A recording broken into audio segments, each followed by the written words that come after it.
জীবনে কি কখনো মনে হয়েছে যে সবকিছু দ্রুত চলছে?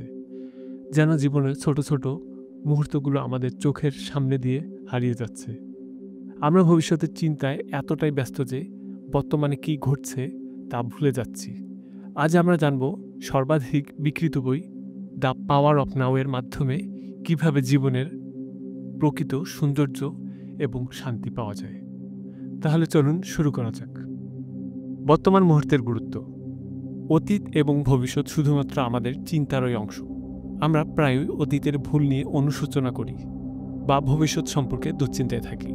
কিন্তু বর্তমান সময়ে থাকা আমাদের সকল দুশ্চিন্তা এবং মানসিক চাপ থেকে মুক্তি দিতে পারে।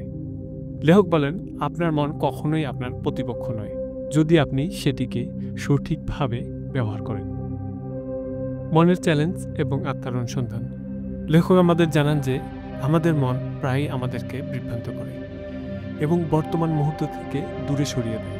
তিনি আমাদের শেখান কিভাবে আমাদের মনের এই আওয়াজ থেকে মুক্তি পেয়ে গভীর আত্মার সংস্পর্শে আসতে হয়।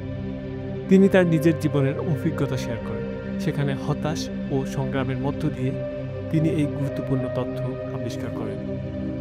আমাদের মন অনেক সময় আমাদের শত্রুতে পরিণত হয় যখন এটি নেতিবাচক চিন্তা বা দুশ্চিন্তা নিয়ে ব্যস্ত থাকে।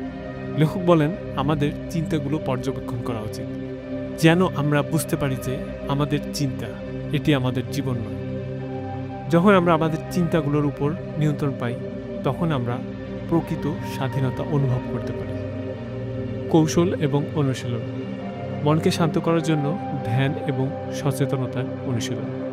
যখন আপনি শ্বাস নিচ্ছেন, তখন শুধু সেই মুহূর্তের উপরই মনোযোগ দিন। প্রতিদিনের ছোট ছোট জিনিসে মনোযোগ দিন, সেগুলোর প্রতি কৃতজ্ঞতা প্রকাশ করুন। প্রকৃতির সৌন্দর্যকে অনুভব করুন। এইসব অনুশীলন আপনাকে সাহায্য করবে আপনার মনে শান্তি আনতে। আমাদের জীবন বর্তমানে সীমাবদ্ধ।